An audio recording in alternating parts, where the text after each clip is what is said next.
शिवलिङ्गम् निर्मलभासितशोभितलिङ्गम् जन्मज दुःखविनाशकलिङ्गम् तत्प्रणमामि सदा शिवलिङ्गम्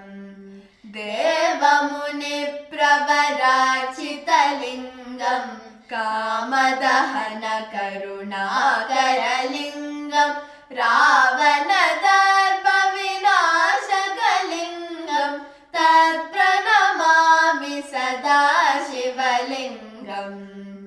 सर्वसुगन्धसुलेपितलिङ्गम्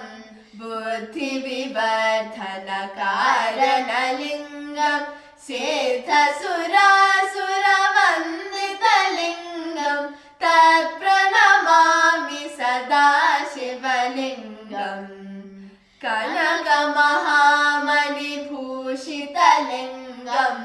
फणिपतिवेष्टितशोभितलिङ्गम् दक्षसुयज्ञविनाशकलिङ्गम् तत्प्रणमामि सदा शिवलिङ्गम्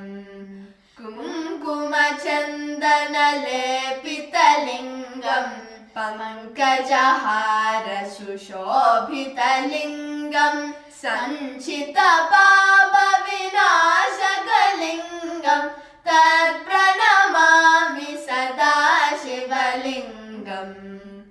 देवगणार्चितसेवितलिङ्गम् भावैर्भक्तिभिरेव च लिङ्गम् दिनकरकोटिप्रभाकरलिङ्गम् तत्प्रणमामि सदा शिवलिङ्गम् अष्टदलोकरिवेष्टितलिङ्गम् सर्वसमुद्भवकारणलिङ्गम् अष्टदरिद्रविनाशकलिङ्गम् तत्प्रणमामि सदा शिवलिङ्गम् सुरगुरुसुरवरपूजितलिङ्गम् सुरवनपुष्प सदाचितलिङ्गम् परमपरं परमात्मकलिङ्गम् तत्प्रणमामि सदा शिवलिङ्गम् लिङ्गाष्टकमिदं पुण्यं यः पठेत् शिवसन्निधौ शिवलोकमवाप्नोति शिवेन सह मोदते।